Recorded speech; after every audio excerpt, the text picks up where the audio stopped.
Je m'appelle John William Bourré, officier chargé de développement du diocèse anglican de Guinée, représentant de l'église anglicane de Guinée à Bofa. Je vous disais, nous sommes au port négrier de Domia. Je vais vous dire, le premier groupe des esclaves qui ont quitté la Guinée pour l'autre côté de l'Amérique, ils étaient au nombre de 4012 esclaves. Pour une précision, le premier groupe, 4012 esclaves ont quitté pour la première fois la terre guinéenne pour l'autre côté des États-Unis d'Amérique. Vous allez visiter tout de suite le port. À côté, autour du port, il y a les piquets en bois sur lesquels on attachait les esclaves avant leur embarquement dans la barque négrière pour le bateau.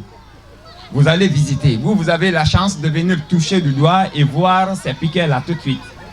À côté, avant leur embarquement, il y avait une prison souterraine où on gardait les récalcitrants parce qu'aucun esclave n'a été traversé volontairement. On les a forcés, attachés, ils étaient ligotés. C'est comme ça qu'on les faisait traverser. Les récalcitrants, on les faisait rentrer dans la prison souterraine.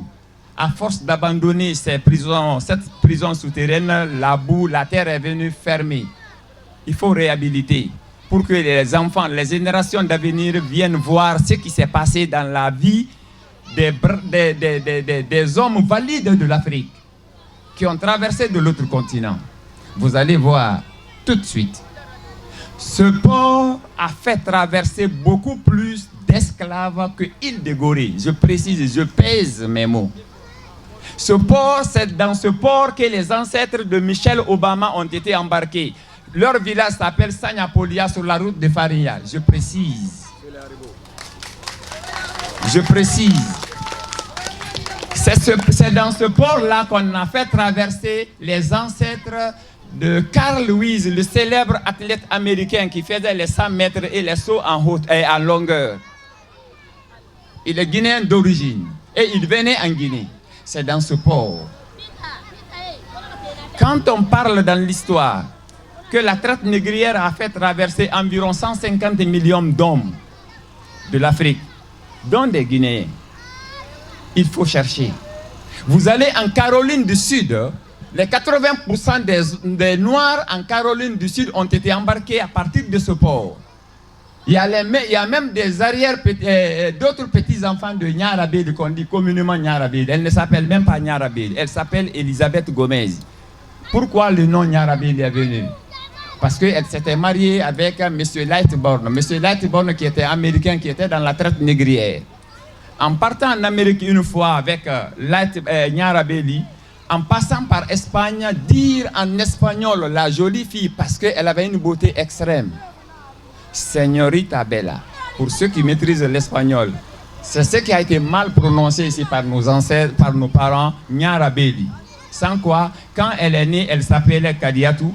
Après son baptême, elle répondait Elisabeth Gomez. Elle est née à Bakia ici. Vous pouvez visiter là-bas.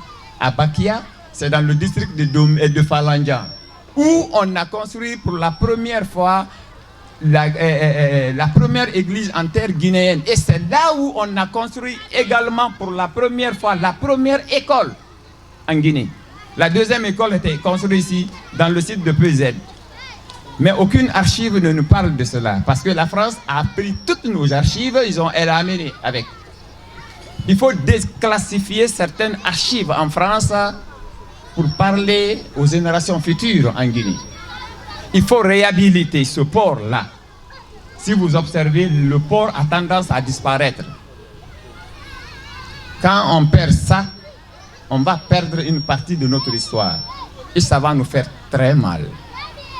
Merci d'être venu. Il y a beaucoup de choses à se dire. Il y a beaucoup de choses à se partager. Acceptons qu'on cause, acceptons qu'on se partage.